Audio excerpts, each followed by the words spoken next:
आज हम बात कर रहे हैं कि अपने टॉडलर का स्लीप रूटीन कैसे बनाएं सो दैट आप प्रिडिक्ट कर सकें आपके बच्चा कितने बजे सोता है और आप अपने कामों को उसी हिसाब से एक स्ट्रक्चर दे पाएँ अपने पूरे दिन में। उसी के बारे में मैं आज बात कर रही हूँ क्योंकि इस फील्ड में मैं कह सकती हूँ कि मैंने अपनी डॉटर के साथ में बहुत अच्छा काम किया और उसका जो स्लीप रूटीन था वो बहुत ही ज़्यादा प्रिडिक्टेबल था और आई डोंट थिंक कि वो एक भी दिन मिस हुआ होगा। और it was very easy because अगर वो मुझे पता रहता कि हाँ वो दोपहर में सोएगी और अगर मुझे अपना कुछ काम करना होता है, यूट्यूब का कुछ काम करना होता है, तो मैं उसी हिसाब से अपना काम जो है वो प्लान कर पाती हूँ क्योंकि मुझे पता है कि 2-3 घंटे के लिए तो वो सोएगी ही सोएगी।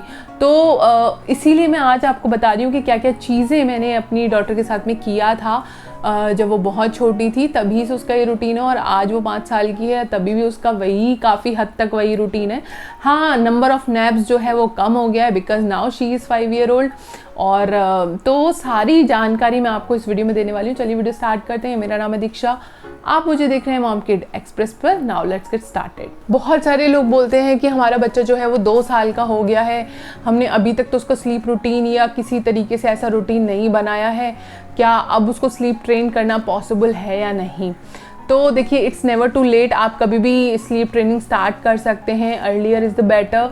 आप जितना जल्दी शुरू करेंगे उतना आसान रहेगा बच्चे को एक प्रॉपर रूटीन में डालने के लिए। अगर आपका बच्चा 1 साल का है तो भी आप जो है एक प्रॉपर जो बच्चे का रूटीन है वो बना करके उसके लिए स्लीप ट्रेनिंग का प्रोग्राम बना सकते हैं।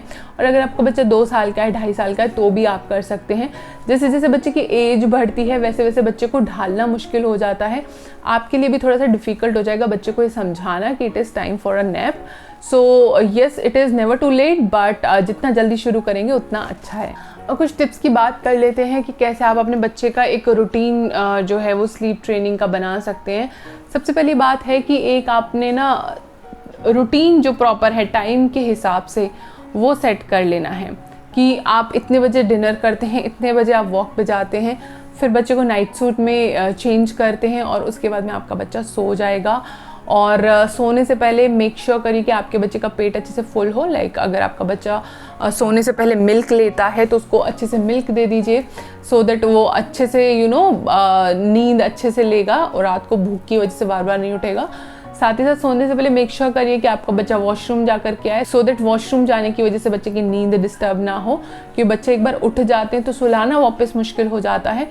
तो ये जो चीज़ें हैं आपको अपने बच्चे की देखनी पड़ेंगी कि किन किन चीज़ों की वजह से मेरा बच्चा जो है वो बार बार उठता है और उन प्रॉब्लम्स को सॉल्व करना पड़ेगा। पर ये हमेशा ध्यान रखना पड़ेगा कि आपको एक रूटीन बनाना पड़ेगा, बेड टाइम रूटीन बनाना पड़ेगा कि हम लोग ये टाइम डिनर करेंगे, ये टाइम हम लोग वॉक जाएंगे, फिर ब्रशिंग होगी, फिर कपड़े चेंज होंगे, स्टोरी टाइम होगा और इस स्ट्रक्चर को डेली बेसिस पे आपको फॉलो करना है। दूसरा पॉइंट है कि आपको हमेशा कंसिस्टेंट रहना है। स्टार्टिंग में जब भी आप किसी भी रूटीन को फॉलो कराने की कोशिश करेंगे बच्चे के द्वारा या इवन खुद के लिए भी, तो usually it is hard, it is difficult to follow, but आप कंसिस्टेंट रहेंगे तो विद इन अ वीक जो है वो बच्चे अडेप्ट कर लेते हैं किसी भी न्यू रूटीन को। बड़ों से ज़्यादा जल्दी बच्चे अडेप्ट करते हैं, तो आपको कंसिस्टेंट रहना है।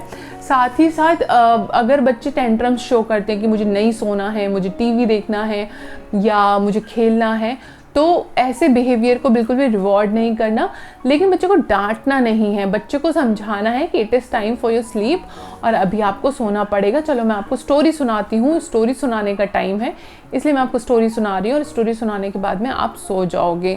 बट अगर आपका बच्चा टेंट्रम शो कर रहा है तो आपने ये बिल्कुल भी नहीं कहना अरे आज तो ये बहुत रो रहा है, चलो आज रहने देते हैं, कोई बात नहीं। आज ये बहुत ज़्यादा ज़िद कर रहा है तो कोई बात नहीं, आज इसको टीवी देख लेने देते हैं। इससे क्या होगा, बच्चा भी समझ जाता है कि मेरे इस तरीके से बिहेव करने से मम्मी पापा मेरे को ज़्यादा ज़िद नहीं करते सोने के लिए, और बच्चा फिर उस चीज़ को ही पिकअप कर लेता है। तो ध्यान रखिए कि बच्चे के जो टेंट्रम्स हैं उनको रिवॉर्ड नहीं करना, बच्चों को ये रीअश्योर करना है कि ये उन्हीं के लिए बहुत ज़्यादा अच्छा है और ये टाइम उनका सोने का है और उनको भी सोना ही पड़ेगा। There is no other option. बच्चों के लिए एक रिवॉर्ड सिस्टम बना सकते हैं कि आप एक चार्ट बना सकते हैं जिसमें आपने पूरे दिन में 3 चीज़ें या 4 चीज़ें लिखी हैं। अगेन आपके बच्चे की एज के ऊपर डिपेंड करता है, जैसे कि सुबह उठने के बाद में ही बच्चे ने ब्रश करना है या मिल्क पीना है, और इस तरीके से डिफरेंट चीज़ें आप कर सकते हैं। रात में एक हो गया कि बेड टाइम रूटीन फॉलो करना है और टाइम से सोना है। अगर बच्चा इसको अचीव कर लेता है, बच्चा इस चीज़ को फॉलो कर लेता है, तो नेक्स्ट डे आप अपने बच्चे के साथ में 30 मिनट्स के लिए ये वाला गेम खेलेंगे, या फिर आप उसको पार्क लेकर के जाएंगे, या फिर उसको कुछ इस तरीके से कुछ ऐसा चीज़ जो है उसको इंटरेस्टिंग लगता है, उसको एक्साइटमेंट हो उस चीज़ के लिए, वो आप अपने बच्चे को बोल सकते हैं, सो दैट बच्चा सैड होकर के सोने ना जाए, हैप्पीली सोने के लिए जाए और एक्साइटेड रहे नेक्स्ट डे के लिए। पर ये रिवॉर्ड में कभी भी इस तरीके की चीज़ें ना रखें कि जैसे कि हम आपके लिए कुछ न्यू टॉय लेकर के आएंगे, हम आपको मतलब मॉल लेकर के जाएंगे, या इस तरीके की चीज़ें ना रखें, बिकॉज इससे इवेंचुअली बच्चे का जो ओवरऑल नेचर है वो बहुत अच्छा, उसमें चेंजेस नहीं आते। ऐसे चेंजेस आपको ऐसे रिवॉर्ड्स रखने हैं जिससे कि आप अपने बच्चे के साथ में क्वालिटी टाइम स्पेंड करें रादर देन मटेरियलिस्टिक चीज़ देने के। इवन दिन में भी मैं ये सेम रूटीन फॉलो करती थी जब मेरी डॉटर बहुत ज़्यादा छोटी थी, कि मुझे पता है कि उसको दूध पीने के बाद में बहुत अच्छे से नींद आ जाती थी।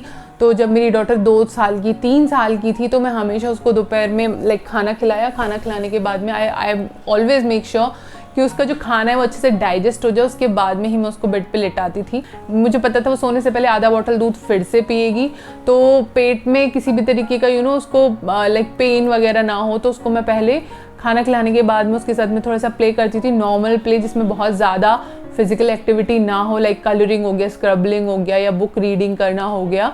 और आधा पौन घंटे करने के बाद में ये सारी चीज़ें फिर मैं उसको बोलती थी कि चलो बेटा सोते हैं, सोने का टाइम हो गया है, और उसको फिर मैं दोपहर में हल्का सा गुनगुना दूध देने के बाद में उसको मैं सुला देती थी, और वो आराम से 2-3 घंटे सोती थी। जब मेरी डॉटर ऑलमोस्ट 2 इयर्स की थी, 2 इयर्स या 1.5 इयर्स की थी, तब वो दिन में 2 नैप लेती थी, और जब से वो 2 साल से थोड़ी बड़ी हुई तो उसने 1 नैप लेना स्टार्ट किया, और वो थोड़ा सा बड़ी नैप होती थी, लाइक 2 to 3 आवर्स की होती थी। और लोग अक्सर बोलते थे कि अगर आपका बच्चा दोपहर में सो लेता है तो रात में कैसे उसको नींद आ जाती है, क्योंकि रात को इसलिए नींद आ जाती थी क्योंकि दोपहर में जब वो सो के उठती थी उसके बाद से लेकर रात तक का जो रूटीन होता था वो उसका यूजुअली फिजिकली एक्टिविटीज़ को लेकर के हाई रहता था, लाइक उसको पार्क ले जाना है, डांस कराना है, किड्स की जो एक्सरसाइजेस होती हैं यूट्यूब पे वो सारी करानी है, हाइड एंड सीक खेलना है। ऐसी एक्सरसाइजेस को या ऐसे गेम्स को मैं इन्वॉल्व करती थी जिसमें फ़िज़िकल एक्सरसाइजेस काफ़ी हों, और वो शाम तक आते आते अच्छे से थक भी जाती थी। और उसका बच्चों के अंदर बहुत ज़्यादा एनर्जी होती है, बहुत ज़्यादा हाई एनर्जी होती है, उसको रिलीज़ करने के लिए फ़िज़िकल एक्टिविटीज़ बच्चे की डेली रूटीन में होना बहुत ज़्यादा ज़रूरी है।